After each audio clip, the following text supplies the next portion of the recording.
It's Tuesday, 19 November. Welcome to the President's Daily Brief. I'm Mike Baker, your eyes and ears on the world stage. Let's get briefed.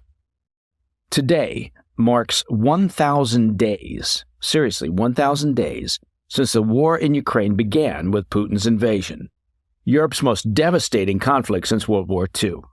We'll examine the current state of the battlefield and explore how growing fears of an even larger conflict are unsettling parts of Europe. Later in the show, we'll uncover new details about North Korea's deepening role in the conflict, with reports indicating that, get this, as many as 100,000 North Korean troops could ultimately be deployed to bolster Russia's efforts. The severity of that move, were it to happen, really can't be underestimated. Plus, more hope for a ceasefire in Lebanon, with reports suggesting that the government has issued a favorable response to a U.S.-backed proposal aimed at ending the violence. Well, while that sounds hopeful, this only works if Hezbollah and their Iranian puppet masters want it to happen. The Lebanese government, frankly, isn't in a position to agree to or enforce a ceasefire. And in today's Back of the Brief, new details emerge in the Israeli leaked intelligence scandal, revealing that the Netanyahu aide behind the stolen documents was attempting to sway the hostage debate in the prime minister's favor. But first, today's PDB Spotlight. Today marks a depressing milestone, 1,000 days since the war in Ukraine began. According to the United Nations Human Rights Monitoring Mission, over 11,700 civilians have been killed, and more than 24,600 have been wounded since Russia's full-scale invasion began. Ukrainian officials warn that the true numbers are likely far higher, especially in areas like the obliterated port city of Mariupol, now under Russian control. Tragically, Ukrainian prosecutors report that at least 589 children are among the dead. But while civilians have paid a heavy price, it's the soldiers on both sides who have borne the brunt of the bloodshed. This large-scale World War I-style conventional war, fought with modern armies across entrenched front lines under relentless artillery barrages, see, I told you it sounded like World War I, has led to hundreds of thousands of military casualties on each side. That's according to Western intelligence estimates. Western countries believe Russia has suffered the heaviest losses, sometimes losing over 1,000 soldiers a day during particularly fierce battles in the east. Yet Ukraine, with only a third of Russia's population, faces growing manpower shortages as the war drags on. In February 2024, Ukrainian President Volodymyr Zelensky revealed a rare statistic: 31,000 Ukrainian service members killed. He did not include figures for the injured or missing. Beyond the direct casualties, the war has, of course, wreaked havoc on Ukraine's demographics. Mortality rates have risen sharply, the birth rate has plummeted by nearly a third, and more than 6 million Ukrainians have fled abroad, with another 4 million displaced internally. The United Nations estimates that Ukraine's population has declined by 10 million people, nearly a quarter, since the war began. Let me just repeat that. Since the war began 1,000 days ago, Ukraine's population has declined by 25%. On the ground, Russia now occupies around a fifth of Ukraine, and that's a landmass roughly the size of Greece.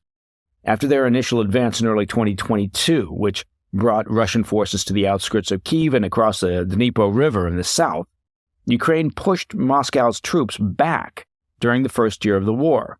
But Russia still holds vast areas in the east and south, including nearly all of the Donbass region and the entire coast of the Sea of Azov. Frontline cities like Mariupol, once home to 500,000 people, have been reduced to rubble under Moscow's control. In the past year, Russia has consolidated its grip on these territories through grueling incremental gains in the Donbass. Meanwhile, Ukraine has begun to strike back on Russian soil.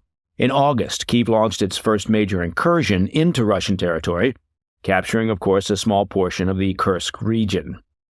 1,000 days into this war, the scale of the destruction is staggering, and fears of an even wider conflict, continue to ripple across Europe. While the path ahead remains uncertain, one thing is clear.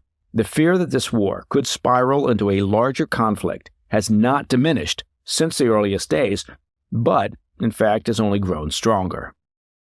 And speaking of fears of a broader war, in the Nordic nations of Sweden and Finland, NATO's newest members, governments are ramping up efforts to prepare their citizens for the possibility of conflict. Millions of households are now receiving updated survival guidance, part of a sweeping campaign to help residents navigate the potential fallout of war. The guidance includes practical advice on enduring military conflicts, prolonged power outages, and communications blackouts. Citizens are being encouraged to stockpile essentials like bottled water, sanitary supplies, and even grow their own food at home to ensure self-sufficiency. Special recommendations for parents include preserving baby food, medication, and diapers to sustain young children during a crisis. All right, coming up after the break, new reports on North Korea potentially sending 100,000 troops to support Russia in Ukraine. And there's some hope for a U.S.-backed ceasefire in Lebanon. Apologies if I sound cynical. I'll have those stories when we come back. Welcome back to the PDB. Continuing our coverage in Ukraine, North Korea may deploy as many as 100,000 troops to support Russia's war effort. That's according to assessments from some group of 20 nations. While such a large-scale deployment is not imminent, people familiar with the analysis, speaking anonymously to Bloomberg, believe that military support would likely occur in rotating deployments. Kyiv's ambassador to South Korea made a similar assessment earlier this month in an interview with VOA, stating as many as 15,000 North Korean troops could be deployed to the Kursk region or occupied areas in Ukraine, rotating every few months, assuming they, of course, survive Putin's meat-grinder battlefield strategy. As we've been tracking on the PDB, North Korea previously deployed a minimum of 10,000 troops to fight alongside Russian forces in the Kursk region, where intense battles against Ukrainian troops have persisted since August. A source close to the Russian Defense Ministry confirmed replenishment mechanisms are likely, as continuous combat will diminish the contingent's effectiveness. The scale of potential deployments suggests that Putin is digging in his heels, preparing for a prolonged conflict. In return, Russia is providing North Korea with financial support and bolstering its technology capabilities. Ukrainian intelligence reports indicate that Moscow may be transferring cutting-edge technology related to nuclear weapons, intercontinental ballistic missiles, and reconnaissance satellites. South Korea has warned of a high likelihood of these exchanges, emphasizing, of course, the growing risks posed by this alliance. This evolving partnership between Russian President Putin and North Korean leader Kim Jong-un draws implications far beyond Ukraine. German Chancellor Olaf Scholz, in a rare phone call with Putin on Friday, condemned the potential deployment of North Korean troops as a, quote, grave escalation, and that's from a Bloomberg report. Scholz is expected to urge Chinese President Xi Jinping to leverage his influence over both Kim Jong-un and Putin during their meeting at the G20 summit in Brazil. The globalization of the war will feature prominently on the summit's agenda, with allies pressing for action to prevent further destabilization. Meanwhile, concerns have been raised since last week at the Asia-Pacific Economic Cooperation known as the APEC summit in Lima, Peru. Western nations there warn the growing alignment between Moscow and Pyongyang also threatens the Indo-Pacific region, already tense, of course, due to the deepening U.S.-China rivalry. China's role in this crisis is under intense scrutiny. President Xi, a key strategic partner to Russia and North Korea, has remained publicly silent on the troop deployments. Analysts suggest the arrangement could strain Beijing's position, particularly as Xi faces potential economic pressures from new tariffs under President-elect Donald Trump. Now, despite this, China maintained its stance against instability on the Korean Peninsula, as Xi emphasized in talks Saturday with President Biden on the sidelines of APEC. As the war threatens to possibly spread, the stakes have never, frankly, been higher. Whether through direct action at the G20 or by leveraging broader alliances, Western leaders face mounting pressure to contain the fallout of continued collaboration between Moscow and Pyongyang. All right, shifting to Lebanon, where U.S. envoy Amos Hochstein is en route to Beirut after Lebanon responded positively to a U.S.-backed proposal aimed at ending the Israel-Hezbollah war. As we previously reported, the proposal, relayed by U.S. Ambassador to Lebanon Lisa Johnson to Lebanese officials via Parliament Speaker Nabi Berri last Thursday, is rooted in the framework of UN Resolution 1701, which ended the 2006 Lebanon-Israel war.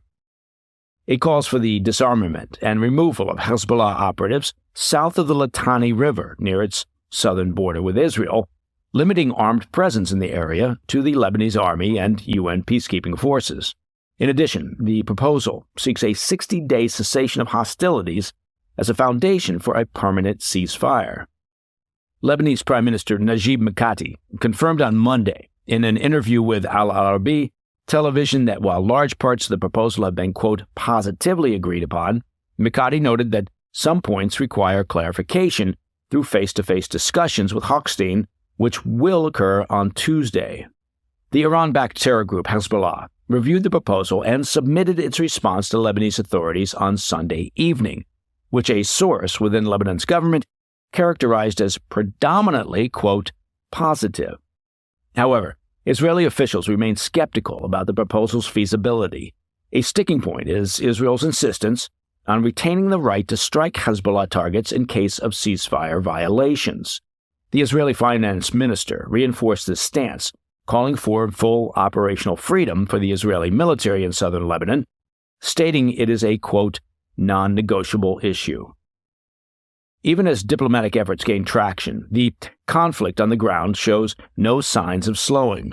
On Monday, an Israeli airstrike targeted a densely populated neighborhood in central Beirut, killing 5 people and wounding 24 others. That's according to Lebanon's health ministry. Notably, this strike occurred near Beirut's government headquarters, marking the second consecutive day of Israeli attacks within Lebanon's capital. Meanwhile, Hezbollah has continued its missile barrage on Israel, firing over 100 rockets into northern Israel on Monday alone. A woman was killed and 56 others were treated at Rambam Hospital in Haifa, including 18 children, when a rocket struck a 3-story building in a northern town. The IDF confirmed it intercepted many of the rockets, but several caused significant damage. In central Israel, a Hezbollah missile targeted an area near Tel Aviv, causing extensive damage. 5 people were injured by shrapnel, 1 seriously, as interception fragments from Jerusalem's Iron Dome sparked fires and damaged buildings and vehicles. Additionally, 3 drones were launched from Lebanon, but were also intercepted. Rocket sirens continued to sound overnight in northern communities near the Lebanese border. Okay, coming up in the back of the brief, new details in the Israeli intelligence scandal reveal that the Netanyahu aide behind the stolen documents was trying to influence the hostage debate. More on that when we come back. In today's back of the brief, an investigation into the murder of 6 Israeli hostages by Hamas and a subsequent intelligence leak exposed a plot to shift blame away from Prime Minister Netanyahu, triggering severe implications for Israel's national security. The Rishon LeZion Magistrates Court revealed on Sunday that Eli Feldstein, a former Netanyahu aide, obtained a classified document in April from an IDF non-commissioned officer. Feldstein held on to the material until 6 September, when outrage after the hostage murders in late August erupted, fueling protests against Netanyahu's administration. Relatives of the slain hostages accused the prime minister of prioritizing political strategy over securing a hostage release. Feldstein's leak of the classified document to the German newspaper Bild, timed during this backlash, redirected public anger away from Netanyahu and toward then-Hamas leader Yahya Sinwar for the impasse in hostage release negotiations. Feldstein initially tried to publish the document through Israeli journalists, but was blocked by military censors. Now determined to bypass restrictions, he turned to the German outlet. The Bild article reported Hamas aimed to pressure Israel by using hostages as bargaining tools, and narrative prosecutors argue that Feldstein deliberately pushed to deflect criticism from Netanyahu despite the security risks posed by the leak. After the report's publication, Feldstein contacted Israeli journalists to amplify the story. Facing skepticism about the document's authenticity from the journalists, he secured a physical copy, along with 2 additional classified documents from the same NCO to prove the first document's legitimacy. The court stated that Feldstein's leak compromised efforts to free the hostages and jeopardized national security, disrupting IDF and Shin Bet operations in Gaza. The IDF flagged the leak's severity, prompting Chief of Staff Herzi Halevi to involve the Shin Bet in a parallel investigation. This joint probe uncovered what the court described as a, quote, grave leak axis, implicating Feldstein, the reservist, and 3 additional suspects, including 2 IDF reserve officers. Prosecutors charged Feldstein and the unnamed NCO with transferring classified material to harm the state and conspiracy. Despite the fallout, Netanyahu is not a suspect.